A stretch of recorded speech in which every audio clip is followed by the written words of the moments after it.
Hello friends, आज हम discuss करने जा रहे हैं हमारा एनसीईआरटी का unit number 3 that is cell structure and function. अब सबसे पहले मैं इसका इंट्रोडक्शन पार्ट आपको बताता हूं कि एक्चुअल में हम इस यूनिट में क्या स्टडी करेंगे। राइट, सबसे पहले बात कर रहे हैं हम सेल की। सेल क्या है? बेसिक यूनिट है किसका? लाइफ का। कोई भी ह्यूमन बीइंग है, एनिमल है, प्लांट है।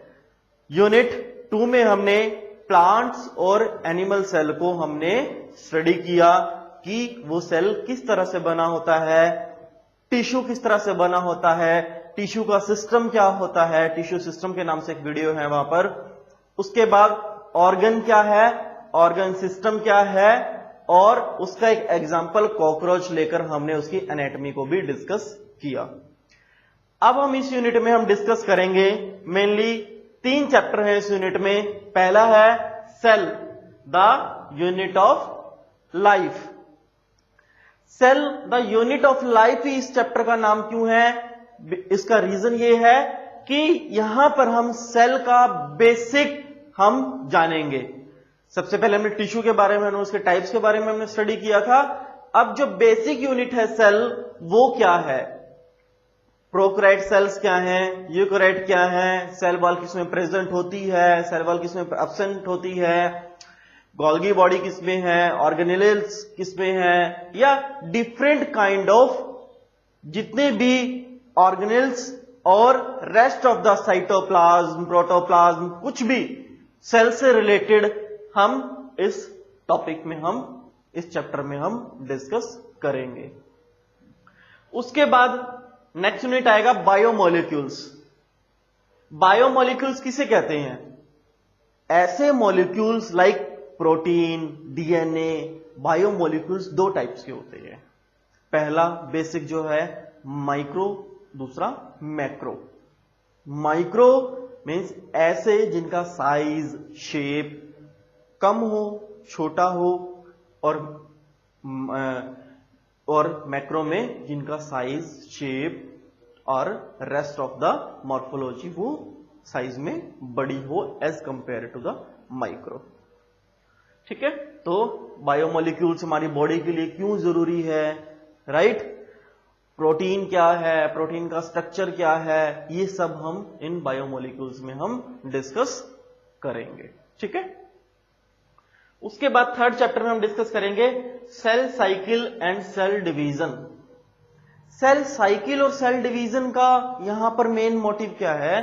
सेल साइकिल मतलब वो एक सेल है, वो रिप्रोडक्शन पार्ट से लेके जब वो जाइगोट फॉर्मेशन होता है फॉर द डिवीजन, ठीक है, कंप्लीट उसकी टिल डेथ, उसकी साइकिल क्या है, किस प्रोसेस से वो फोर्स करता है, एनाफेज, प्रोफेज, मेटाफेज, टीलोफेज, वो सारे हम डिस्कशन करेंगे।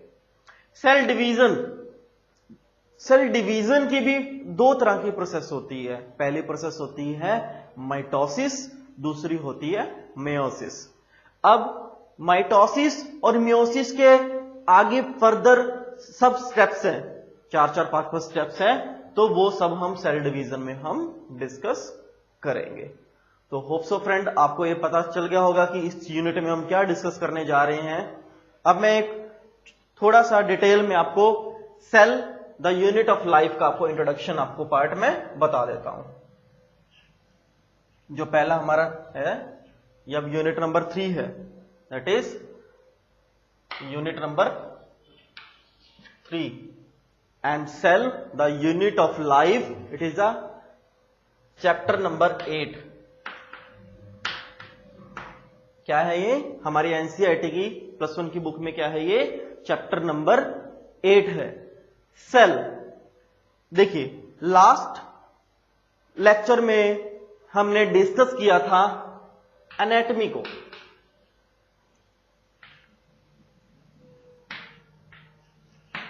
राइट, जब एनाटॉमी हमने डिस्कस करनी शुरू की तो उससे पहले हमने एक टॉपिक स्टडी किया था, दैट इज टिश्यू सिस्टम। और उस टिश्यू सिस्टम के डेफिनेशन में मैंने आपको बताया था कि टिश्यू किस तरह से बनते हैं, किस चीज से बनते हैं, और वो क्या है, that is the cell, at a similar type of cell जो कि एक सिंगल फंक्शन को परफॉर्म करते हैं, उसको क्या कहते हैं, टिश्यू। और उन टिश्यू की अरेंजमेंट को क्या बताया गया था, टिश्यू सिस्टम, एक सिस्टमैटिकली अरेंजमेंट थी, राइट। अब उस सेल को हम डिटेल में थोड़ा सा डिस्कस करते हैं। अगर आपको सेल समझ में आ गया, इट्स मीन आपको बायोलॉजी का एक बहुत इंपॉर्टेंट पार्ट, एक तरह का आपको बायोलॉजी का बेस समझ में आ गया, राइट। सेल, अब नॉर्मली सेल क्या है, यहां पर सिर्फ एक सिंगुलर लाइन डेफिनेशन दी हुई है, डेफिनेशन नहीं कह सकता, एक हेडिंग दी हुई है, द यूनिट ऑफ लाइफ, जीवन का जो बेसिक यूनिट है, that is the cell, the fundamental unit of the life. अब इसको मैं थोड़ा सा डेफिनेशन को मॉडिफाई कर रहा हूं यहां पर। Cell is the basic structure and functional unit of the life. मैं यहां पर लिख रहा हूं, आप नोट भी कर सकते हैं डेफिनेशन को।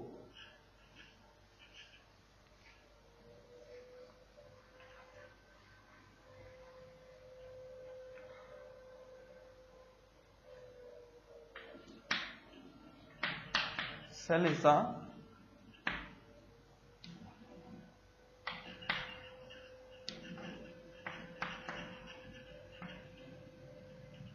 structural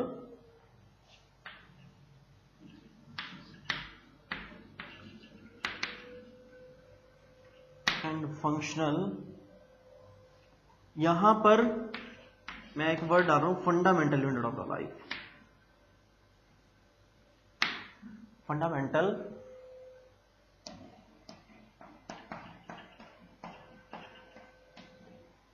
unit of life. Cell क्या है, cell is the structural and functional fundamental unit of life. Cell क्या है, फंडामेंटल, जो आप यहां पर बेसिक वर्ड भी आप इस्तेमाल कर सकते हैं।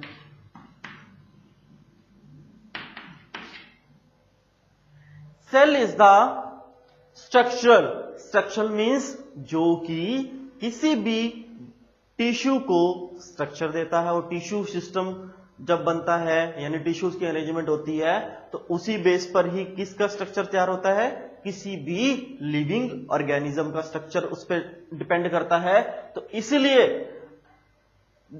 डायरेक्टली इनडायरेक्टली कौन रिस्पॉन्सिबल है स्ट्रक्चर के लिए, सेल रिस्पॉन्सिबल है। स्ट्रक्चरल एंड फंक्शनल, अब फंक्शनल वर्ड यहां पर मैंने ड्रॉप किया है। फंक्शनल का मतलब क्या है यहां पर, कि जहां पर वो एक पर्टिकुलर फंक्शन भी परफॉर्म करें। ऐसा नहीं है, मान के चलिए मैं यहां पर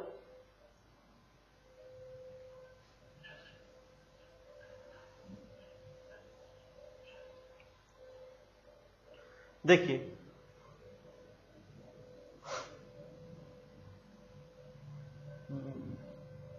यहां पर मैं बात करता हूं ब्रेन की, ठीक है। आपको पता है ब्रेन में भी सेल्स प्रेजेंट होते हैं, ब्रेन के भी सेल्स हैं, तो उनको क्या बोला जाता है,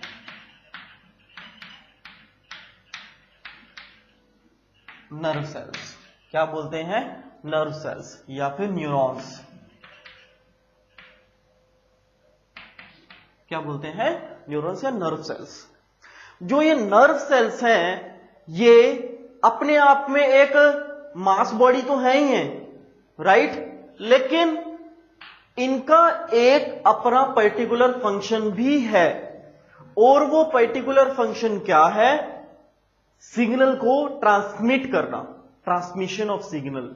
अब एग्जांपल से आपको बताऊंगा, जैसे कोई भी सो रहा हो या सोते वक्त अगर हम एकदम किसी को कुछ हम पिन चुबो दें, कंसीडर मैं अपने हाथ पे ऐसे एक पिन चुबो देता हूं, तो हम ऑटोमेटिकली रिस्पॉन्स करते हैं, हमारा हाथ ऑटोमेटिकली पीछे जाएगा। लेकिन हम तो सो रहे हैं, हमें कैसे पता कि एकदम से हमें यहां पर कुछ हिट हुआ है, कुछ गर्म लगा है, कुछ पिन चुभी है या कुछ ठंडा लगा है, कुछ भी एक्सट्रीम कंडीशंस में।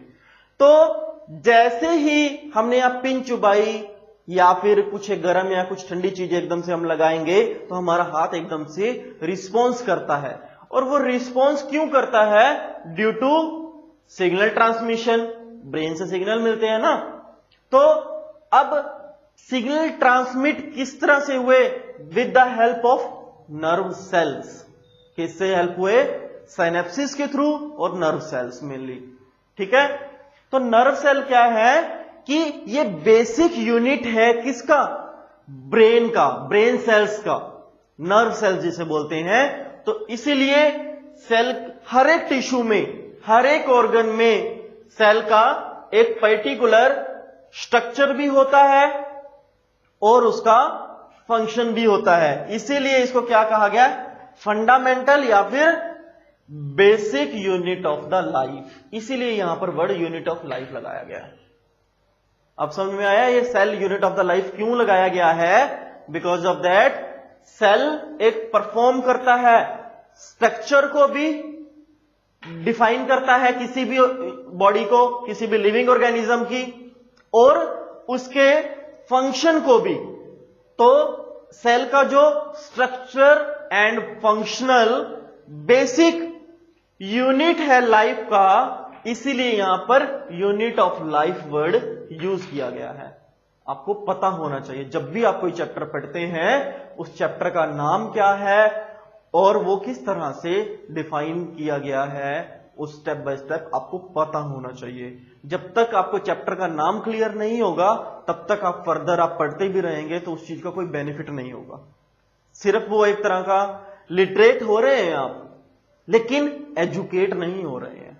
लिटरेशन तो है, ठीक है, हमने बुक्स पढ़ते रहे हमें ये समझ में आ गया, ठीक है, लेकिन एजुकेशन नहीं है। आपने आज पढ़ा, आप +1 के आप एग्जाम देके चले जाओगे, उसके बाद आप भूल गए, 1 महीने बाद, 2 महीने बाद, साल बाद आप सब चीजें भूल गए। लेकिन जब आप एजुकेशन पॉइंट ऑफ व्यू से पढ़ेंगे, सेल आपने अभी नाम आपने क्लियर किया, यूनिट ऑफ लाइफ, अब चाहे आप उसको 10 साल बाद भी पढ़ेंगे तो यूनिट ऑफ लाइफ आपको उसका मतलब एकदम से आपके दिमाग में हिट करेगा। Yes, unit of the life क्यों है? क्योंकि वो स्ट्रक्चर और फंक्शन का बेस है किसी भी ऑर्गन का और किसी भी टिश्यू का। और सारी बॉडी किस पे डिपेंड करती है? टिश्यूज पे और ऑर्गन्स पे ही डिपेंड करती है। तो इसलिए उसको क्या कहा गया है? Unit of the life. तो फ्रेंड्स, ये आपका था बेसिक डेफिनेशन, बेसिक इंट्रोडक्शन आपके इस चैप्टर का। और इस चैप्टर में हम क्या डिटेल में डिस्कस करेंगे, थोड़ा सा वो भी मैं आपको बता देता हूं।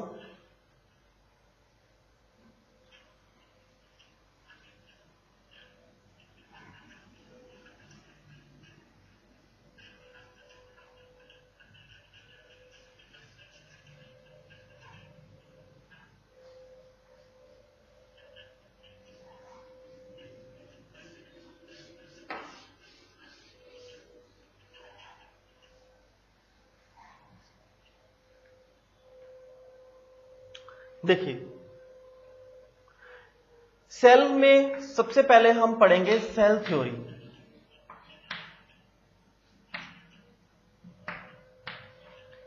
क्या टॉपिक हम डिस्कस करेंगे? सेल थ्योरी का। अब सेल थ्योरी क्या है? सबसे पहले हमें सेल तो पता चल गया कि सेल की डेफिनेशन क्या है, सब कुछ हमने समझ में आ गया हमें कि यूनिट ऑफ द लाइफ है, इसको क्यों लिखा गया है, ये सब चीजें हमने अंडरस्टैंड कर ली।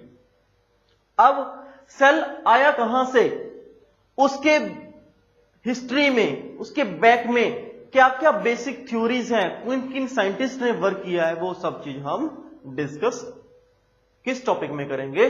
सेल थ्योरी में करेंगे। छोटा सा टॉपिक है, ठीक है, इस पर मैं आपको अलग से वीडियो आपको बनाकर दूंगा, सेल थ्योरी के भी आप पर, राइट। उसमें मैं इंट्रोडक्शन भी थोड़ा सा ब्रीफ कर दूंगा और सेल थ्योरी को भी मैं डिटेल में आपको डिस्कस करूंगा, किस स्टेप बाय स्टेप कैसे कैसे साइंटिस्ट ने स्टडी की है और किस बिहाफ पर उनको क्या फाइंड आउट हुआ और एट लास्ट फाइनली क्या डेफिनेशन, क्या स्ट्रक्चर, किसको क्या कहा गया, राइट।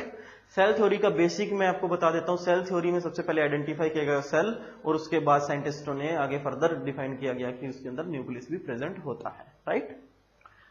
ठीक है, उसके बाद सेल की टाइप्स हम डिस्कस करेंगे।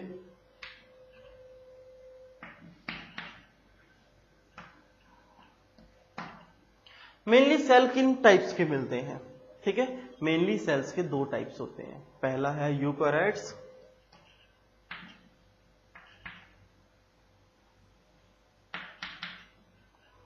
Second is the prokaryote.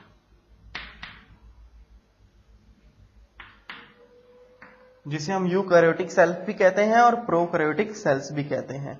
देखिए, प्रोकैरियोटिक सेल्स सबसे पहले यहां से आपको समझ में आ जाएगा। प्रोकैरियोटिक सेल्स की जहां पर भी बात आए तो हम आपको पता हो जाना चाहिए कि हम किसकी बात कर रहे हैं। मेनली हम बात कर रहे हैं ऐसे ऑर्गेनिज्म जो कि नेक्ड आई से विजिबल नहीं है। हम बैक्टीरिया वगैरह की बात कर रहे हैं, राइट। वो सारे किस कैटेगरी में आते हैं? 90% किस में आते हैं? 99%, that is the prokaryotic cells में आते हैं। यूकैरियोट्स में ऐसे या रेस्ट ऑफ द एनिमल्स हो गए, ठीक है, बर्ड्स वगैरह सारे किस में कैटेगरी में हम काउंट करते हैं? यूकैरियोट्स में काउंट करते हैं। और उन सेल के इनका मेन आपको मैं बेसिक डेफिनेशन आपको बता दूं। यूकैरियोटिक सेल में एक क्लियर न्यूक्लियस प्रेजेंट होता है।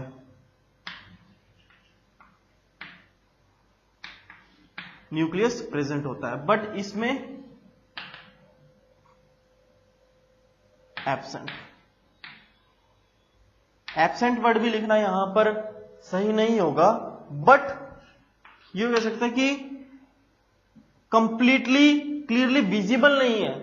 जेनेटिक मटेरियल अवेलेबल है, बट पर्टिकुलर वो न्यूक्लियस है या नहीं है उसको हम न्यूक्लियस नहीं कह सकते, इसलिए इसको डिफाइन किया गया। इसमें न्यूक्लियस है और प्रोकैरियोटिक में न्यूक्लियस, एक सेंटर, ठीक है, एक एपेक्स सेंटर अवेलेबल है यहां पर, और यहां पर अवेलेबल नहीं है, ठीक है।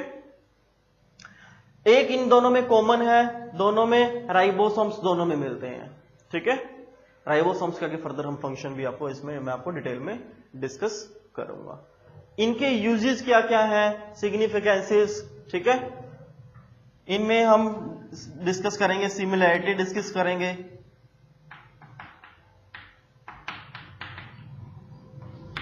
और डिफरेंस भी हम